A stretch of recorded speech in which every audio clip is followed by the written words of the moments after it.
Guys, welcome back to my channel. कैसे हैं आप सब लोग? आई होप आप लोग अपनी प्रिपरेशन अच्छे से कर रहे हैं। आज हम यहाँ पर कुछ क्वेश्चंस लेकर आए हैं जो कि हैं चार्ल्स लैम्ब से रिलेटेड। चार्ल्स लैम्ब जो कि आपके उत्तराखंड लेक्चरर एग्ज़ाम में भी एक राइटर है, और अदर अगर आप कोई कॉम्पिटिटिव एग्ज़ाम की तैयारी कर रहे हैं इंग्लिश सब्जेक्ट से, तो उसमें भी चार्ल्स लैम्ब एक इम्पॉर्टेंट एसेइस्ट हैं। तो चलिए स्टार्ट करते हैं। So the first question we have is Charles Lamb published the essays in essays of Elia under the pseudonym. Charles Lamb ने अपने एसेज ऑफ इलिया किस स्यूडोनिम से पब्लिश किए थे, यानी कि किस नाम से पब्लिश किए थे? तो इन्होंने अपने जो एसेज थे वो पब्लिश किए थे। देखिए, आंसर बताने से पहले मैं बताना चाहूँगी, अगर आप ये जो प्रिपरेशन जो भी आप कर रहे हैं उसमें ये जो राइटर्स हैं वो अगर आपके पॉइंट ऑफ व्यू से इम्पोर्टेंट है तो प्लीज़ आप चैनल को लाइक शेयर सब्सक्राइब करना मत भूलिएगा। और अगर आप लोगों को आंसर मालूम है तो प्लीज़ अपने आंसर्स भी ज़रूर मेंशन करिएगा और चैनल को सब्सक्राइब ज़रूर कर लीजिएगा। तो चार्ल्स लैम्ब ने अपने एसेज ऑफ इलिया किस स्यूडोनिम एक्चुअल में होता है, वो नेम होता है राइटर का जिसको यूज़ करके राइटर जो है अपनी बुक्स पब्लिश करवाता है। तो इन्होंने इलिया नाम से अपनी बुक्स पब्लिश करवाई थी। So the right answer is Iliya.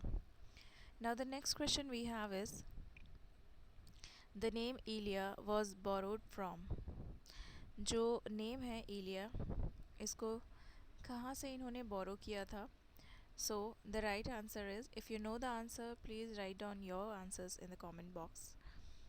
So the right answer of this question is an Italian clerk at the South Sea House. An Italian clerk at the South Sea House, ये जो है यहाँ से इन्होंने बोरो किया था ये title Iliya. Now the next question we have is, which essay contains Lamb's famous dream of recovering his deceased brother? अपने मृत भाई की रिकवरी को इन्होंने कौन सी फेमस ड्रीम में एक्सप्रेस किया है? सो इनका एक ऐसे है, ड्रीम चिल्ड्रन रिवीरी। सो यहाँ पे इन्होंने मेंशन किया है अपने डिसीज ब्रदर को रिकवर करते हुए। The next question we have is, dream children reverie concludes with revelation that। तो इस ऐसे का जो कंक्लूजन, यानी कि एट द एंड हम ऐसे में क्या देखते हैं? सो एट द एंड हम देखते हैं द चिल्ड्रन आर इमेजिनरी। जो चिल्ड्रन जो है इन्होंने उसमें दिखाए हैं अपने ऐसे ड्रीम चिल्ड्रन में, वो इमेजिनरी हैं, मतलब those are not the real children, those children are imaginary. तो ये यहाँ पर इन्होंने दिखाया है। Next question we have is, in dissertation upon roast pig, Lamb attributes the accidental recovery of roast pork to dash. We have four options for this question: is a Roman cook, Haughty, Confucius या फिर Marco Polo. इसमें इन्होंने किसके बारे में mention किया है जो कि एक्सीडेंटल डिस्कवरी थी रोस्ट पोर्क की? So this is a very famous essay written by Charles Lamb, and the story in this essay is how roast pig was accidentally discovered is set in China. Actually, the discovery is that this essay mentions that the art of roasting pigs was accidentally discovered by a swineherd son named Bobo. इसमें एक स्वाइनहर्ड सन होता है, स्वाइनहर्ड का बेटा जिसका नाम होता है बोबो। उसके फादर थे, बोबो के फादर थे Hoti. So the father of Bobo was Hoti. So Bobo accidentally burn down their cottage. Bobo ने जो है एक्सीडेंटली जो है अपना कॉटेज पूरा बर्न हो गया था। Which roasted a litter of newborn pigs trapped inside, जिसके अंदर जो है कुछ पिग्स के बच्चे थे, वो रोस्ट हो गए थे उसी में, मतलब जल गए थे, भुन गए थे. When Bobo tasted the burnt skin, he discovered the delicious flavor of roasted pork. At that time, he tasted the burnt pork, यानी कि उसने उन वो जो burnt roasted porks थे ना, उनको टेस्ट किया. And that time he discovered the delicious flavor of roasted pork, and it was a secret he eventually shared with his father Hoti. Hoti, तो इन्होंने जो है अपने पिता हॉटी के साथ ये जो सीक्रेट था वो शेयर किया था. So the right answer we have is Hoti. Okay, the next question we have is which which institution forms the backdrops of Christ Hospital 5 and 35 years ago. तो ये जो इन्होंने ऐसे लिखा था एक्चुअल में, इसमें ये पूछ रहे हैं कि which institution forms the backdrop. कौन सा इंस्टीट्यूशन इसमें जो है बैकड्रॉप है क्राइस्ट हॉस्पिटल का. Christ Hospital 535 years ago. Okay, so the right option we have is Christ Hospital School. इसके बारे में इन्होंने मेंशन किया है इसमें. Then the next question we have is Lamb's essay, The Praise of Chimney Sweepers, reflects his sympathy towards. इसमें इनकी जो सिंपैथी है वो किसके प्रति है. इनका ऐसे है the praise of chimney sweepers. तो इसमें ये किसके बारे में, मतलब किसके लिए मेंशन करते हैं. So, if we talk about this essay, so this essay focuses on a young boys who were forced to clean chimneys in the 19th century London. He affectionately referred to them as dim spots or innocent blackness, and expresses deep compassion for their harsh, dangerous working conditions. 19th century London के जो कुछ young boys थे उनको force किया जाता था चिमनीज़ वगैरह clean करने के लिए. तो उनकी जो हार्श कंडीशन थी, जो दयनीय स्थिति जिसको हम बोलते हैं, है ना, पेरिश्ड कंडीशन, तो वो इन्होंने इसमें मेंशन की है. So the right answer we have is child labours. That represents child labours, जो कि चाइल्ड लेबर को रिप्रेजेंट करता है. Okay, now the next question we have is which romantic poet was Lamb's closest lifelong friend. इनमें से कौन सा Charles Lamb का lifelong closest friend रहा है. So we have 4 options for this: William Wordsworth, P.B. Shelley, S.T. Coleridge and John Keats. All these 4 writers belong to the romantic age, but which among the following writers was the closest to Charles Lamb? So the right answer we have is, before answering it, I would like to ask you if you know the answer, so please write your answers in the comment box. So the right answer we have is S.T. Coleridge. Samuel Taylor Coleridge was Samuel Taylor Coleridge had been the closest friend and the lifelong friend of Charles Lamb. The next question is Charles Lamb's Tales from Shakespeare. Tales from Shakespeare was primarily written for. Actual में ये जो tales from Shakespeare है वो actual में किसके लिए लिखी गई थी. स्कॉलर्स के लिए, चिल्ड्रन के लिए, एक्टर्स के लिए, क्लर्जीमैन के लिए. So the right answer we have is it was written for children. ये बच्चों के लिए लिखी गई बुक थी. विच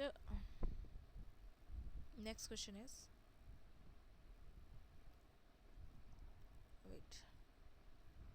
Next question we have is which collaborator helped Lamb write Tales from Shakespeare. तो देखिए, as you know, the answer, and if you don't know, so the right answer we have is, इसमें collaborate किया था इनकी sister ने जिसका नाम था Mary Lamb. So Mary Lamb collaborated Charles Lamb writing Tales from Shakespeare. The next question we have is, Mary Lamb was responsible for adapting Shakespeare's what? देखिए Mary lamb, जैसे कि मैंने आपको बताया कि ये टेल्स फ्रॉम शेक्सपियर जो इन्होंने लिखा है, तो ये इन्होंने कोलैबोरेट किया था मैरी लैम के साथ. मैरी लैम ने इसमें जो है स्टोरीज़ लिखी हैं टेल्स फ्रॉम शेक्सपियर, शेक्सपियर के प्लेस से टेल्स ली हैं इन्होंने. तो इसमें ज़्यादातर क्या चीज़ मैरी लैम ने कंट्रीब्यूट करी है? Histories, tragedies, comedies and sonnets. So यहाँ पर Mary Lamb is responsible for adapting the most of the tragedies. इन्होंने Tales from Shakespeare, which was appeared in 1807. This is a very famous children book, and it is a joint venture between Charles Lamb and Mary Lamb. They adapted William Shakespeare's plays into clear, accessible prose for young readers. So the book, the essay had been divided into two sections. The first was credited to Mary Lamb and the second was credited to Charles Lamb. So Mary Lamb was responsible for adapting Shakespeare's.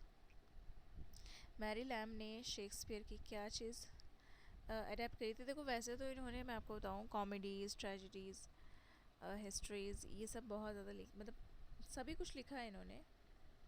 But यहाँ पर अगर हम बात करें तो सबसे ज़्यादा इन्होंने, मैरी लैम ने, एक सेकेंड, कॉमेडीज़ जो है इन्होंने लिखी थी. Tragedies were written by Charles Lamb. Charles Lamb ने लिखी थी ट्रेजेडीज़, सॉरी. हाँ, तो यहाँ पे आंसर होगा आपका comedies, this one. The next question is, which tragic personal event profound shaped Charles Lamb's life? इनमें से कौन सा इंसिडेंट था जिसकी वजह से चार्ल्स लैम्ब की जो लाइफ थी वो बिल्कुल ही चेंज हो गई थी, ट्रेजिकल लाइफ में कन्वर्ट हो गई थी? Bankruptcy, blindness, his sister killed his mother during insanity, exile from England. तो देखिए, जैसे कि मैंने बताया कि जब हमने क्लास पढ़ी थी तो हमने पढ़ा था कि इनकी जो सिस्टर थी उनको जो है फिट्स वगैरह पड़ते थे. तो मेंटल इलनेस की वजह से, ड्यू टू फिट्स, इन्होंने अपनी मदर, मैरी लैम ने अपनी मदर को मार दिया था during insanity. So the right answer we have is, his sister killed their mother during insanity. Mary Lamb ने अपनी मदर, यानी कि चार्ल्स लैम और मैरी लैम की मदर को, अपनी मदर को इससे मार दिया था. उसके बाद से जो है इनको मेंटल असाइलम में रखा गया था. तो इन्होंने अपनी पूरी लाइफ जो है चार्ल्स लैम ने मैरी लैम की देखभाल करने में डेडिकेट करी थी. तो इन्होंने फुल लाइफ अपनी जो है मैरी लैम की देखभाल करी, and he never got married. The next question we have is, Charles Lamb's specimen of English dramatic poets mainly received interest in. Charles Lamb का एक वर्क था specimens of English dramatic poets. ठीक है, इसमें इन लोगों ने जो है मेनली किस चीज़ में इंटरेस्ट दिखाया है? विक्टोरियन ड्रामा में, restoration drama, Elizabethan and Jacobean dramatists, or the Greek tragedies. So as we all know that Charles Lamb was interested in writing the drama of the Elizabethan period. So he received interest in, the right answer we have is, he received interest in Elizabethan and Jacobean dramatists. Lamb argued that Shakespeare's tragedies are best appreciated. Lamb ने किस चीज़ पर, इनमें से चार option हैं आपके पास. Lamb argued that Shakespeare's tragedies are best appreciated. So which is the right answer? Option A is on the stage through silent reading, in translation through performance alone. What is the right answer? So he argued that Shakespeare's tragedy is best appreciated through silent reading. He described this. His famous essay, which was published in 1811 on the tragedies of Shakespeare, considered with reference to their fitness for stage representations. The romantic essayist Charles Lamb argued that Shakespeare's greatest tragedies lose their mixed, expanding inner power and when acted out physically on the stage. He believed that the grand internal, intellectual, and emotional conflicts of the characters like Hamlet or King Lear cannot be successfully represented by low grade human actors and stage props.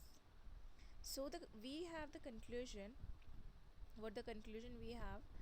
The conclusion we have is Lamb maintained that Shakespeare's masterworks are best appreciated and truly understood through the private and silent reading, and it allows the reader's imagination to fully grasp the depth of the poetry. So, this is the right answer. Through silent reading, we can appreciate Shakespeare's tragedies. The next question we have is, which essay is a nostalgic reflection on changing economic circumstances? Which essay is a nostalgic reflection? इनमें से कौन सा ऐसे है जो कि nostalgic reflection को represent करता है चेंजिंग इकोनॉमिक सर्कमस्टेंसेस, इनकी फाइनेंशियल जो कंडीशन थी उसमें चेंज लाने के लिए. So we have four options, the option one is the south China sorry the south sea house, old China, Witches and Other Nights Fear, and Macri End. So the right answer we have is Old China. Old China. The right answer is Old China. As I had taught you that the essay Old China was written by Charles Lamb under the pseudonym Elia, and in this essay Elia and his cousin Bridget admire a set of old blue proclaim while reminiscing about their past, and the narrative focuses on heavily of nostalgic reflection on changing the economic circumstances. इन्होंने अपनी पुरानी जो मतलब memories थी उनको recall किया कि बचपन में किस तरीके से ये जो है छोटी छोटी चीज़ों के लिए कितना तरसते थे. और जैसे फॉर एग्ज़ाम्पल हमें बुक्स वगैरह, पुरानी बुक्स ख़रीदने के लिए हम जैसे थोड़े थोड़े पैसे इकट्ठा करते हैं, उसके बाद हम कुछ बुक्स ख़रीदते हैं. कुछ भी चीज़ें हमें ख़रीदनी होती थी तो हमें काफ़ी सोचना पड़ता था. मतलब फाइनेंशियल हमारी जो कंडीशन थी इट वाज वर्स, बहुत ख़राब थी. बट आज के टाइम में एट प्रेजेंट इनकी जो फाइनेंशियल स्टेटस है, फाइनेंशियल कंडीशन है, इकोनॉमिक कंडीशन है, दिस इज़ कम्प्लीटली फुलफिल्ड. तो इन्होंने कहा कि वो अभी आज के समय में वो हर वो चीज़ ख़रीद सकते हैं जो वो चाहते हैं, चाहे वो कितनी ही लग्जूरियस और एक्सपेंसिव हो. बट ये इंक्लूडिंग कॉन्ट्रास्टिंग ये भी कहते हैं कि जो एक हैप्पीनेस होती है ना, एक जो खुशी होती है, एक जॉय जो होता है, एक जो पीस होता है ना, वो उन्हीं छोटी छोटी चीज़ों को करने में होता है जिसके लिए हम अपने लाइफ में स्ट्रगल करते हैं, जो हमें बहुत ईजीली नहीं मिल पाती हैं. एक्चुअल में खुशी भी उन्हीं चीज़ों में होती है कि अगर हमें कोई चीज़ नहीं मिल पा रही है and if suddenly we get it, so वो जो खुशी होती है ना, वो जो हैप्पीनेस होती है, एंड दैट्स अमेजिंग, मतलब बहुत ही आउट ऑफ द वर्ल्ड होती है. तो इन्होंने कहा कि आज के टाइम पे he can by any thing what ever he wants. ये इकोनॉमिक कंडीशन इनकी चेंज हुई बट जो हैप्पीनेस मोमेंट थे वो वही थे जो बचपन की यादें थी ना इनकी. तो this is the essay. This is a nostalgic reflection on changing economic circumstances. Now the next question we have is, Lamb's prose style is best characterized as. Lamb का प्रोज स्टाइल किस तरीके से कैरेक्टराइज किया जा सकता है? Scientific precision, satirical realism only, familiar conversational and autobiographical, या फिर epic grandeur. So the right answer we have is familiar, conversationals and autobiographical. This is the right answer. इनके जो essays थे they were familiar, conversational style में थे and they were autobiographical in nature. Now the next question is, which periodical first published many of Lamb's essays? इनमें से कौन सा periodical है जिसने चार्ल्स लैम के काफ़ी एसेज जो है अर्लियर पब्लिश किए थे? मतलब शुरुआत में इनके एसेज कौन से मैगज़ीन में पब्लिश हुए थे या फिर कौन से पीरियोडिकल में पब्लिश हुए थे? तो देखिए, as we know that Charles Lamb published his essay under the pen name Elia, but what is the periodical? We have four options: the London Magazine, the Spectator, Blackwoods Magazine, and the Toddler. So the right answer we have is the London Magazine. In London Magazine, the essays initially appeared in the London Magazine between 1820 to 1825. So they were published in during this period. And if we talk about the collection, so the collection later appeared in Essays of Elia in 1823 and Last Essays of Elia, which was appeared in 1833. तो ये जो है इनके essays थे. फिर है next question है हमारा, Lamb admire which group of dramatist more than many of his contemporaries. इन्होंने अपने कॉन्टेम्पररीज से ज़्यादा कौन से ग्रुप को एडमायर किया था? अपने कॉन्टेम्पररी जो मतलब कॉन्टेम्पररी राइटर्स थे उनसे भी ज़्यादा इन्होंने कौन से ड्रामेटिस्ट ग्रुप को एडमायर किया था? So as we all know that he was very much interested in the dramas of the Elizabethan age.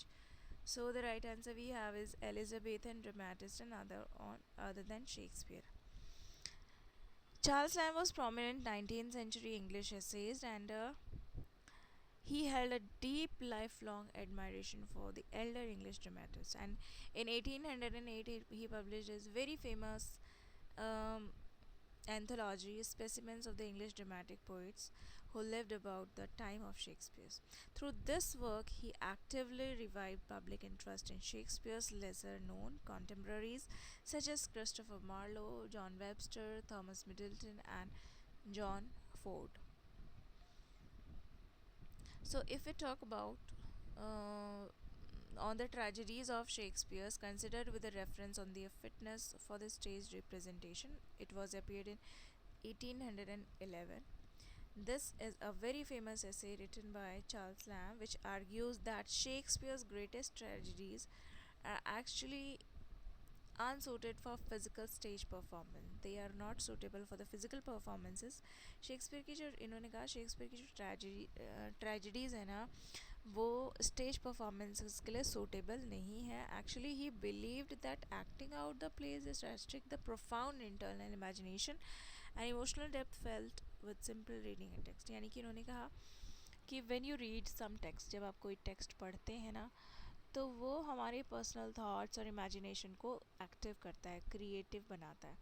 लेकिन हम कोई प्ले जो कि कोई शेक्सपियर की ट्रेजेडी है जिस वे में दिखाया जा रहा है हम उसी वे में इमेजिन कर पाएंगे. But if we read out that so we can imagine more than what we are watching. तो इन्होंने कहा, जैसे कि मैंने आपको प्रीवियस क्वेश्चन में भी एक्सप्लेन किया है कि he focused on his tragedies on the silent reading. So simply the reading the text is more powerful than watching the plays. Then the next question we have is, which critical work by Charles Lamb discusses the performances of Shakespeare's tragedies?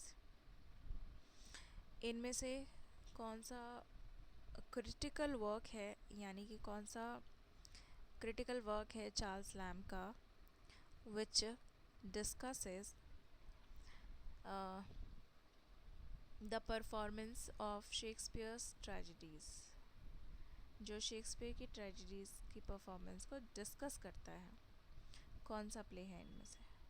Okay, so we have four options: The Spirit of the Age, On the Tragedies of Shakespeare, On the Tragedies of Shakespeare, considered with reference to their fitness for stage representation, and Shakespeare's stage. So the right answer we have is Charles Lamb actually published his essay in 1811 in The Reflector. The Reflector is a periodical in which he got published his essay.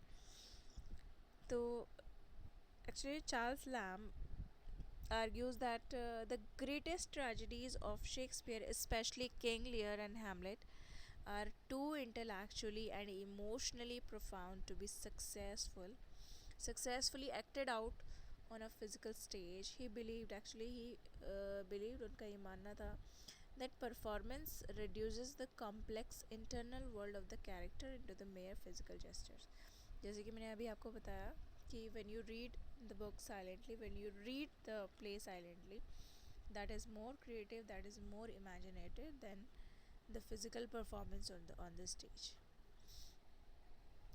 So and if we talk about the Spirit of the Age, so the Spirit of the Age, this is a very famous collection of essay written by William Hazlitt. William Hazlitt, ये The Spirit of the Age is a essay collection. ये William हैज़लिट के द्वारा लिखा गया है, इनके द्वारा नहीं लिखा गया है. On the tragedies of Shakespeare, this is not the complete title actually, that's why this also been eliminated. And if we talk about option D, Shakespeare's stage, so this is generally descriptive phrase and not a work by Lamb. This is a phrase, not the work. So these three options will be eliminated from these, and the right answer we have is on the tragedies of Shakespeare's plays. Okay, let's see the next question is, and the last. And again I would like to ask you, if you like my videos, please like, share and subscribe the channel. And if you write the answer, so please write your answers in the comment box. So the last question, last but not the least, the last question we have is Charles Lamb's regarded primarily as the greatest English dash. So he is regarded as the greatest English familiar essayist. The right answer we have is familiar essayist. Okay, I hope you have liked the videos, and if you haven't subscribed my channel yet, so please go through the channel, go through the videos, and must watch all the videos related to your exam, and don't forget to subscribe the channel. See you in the next video. Thank you everyone, and good night.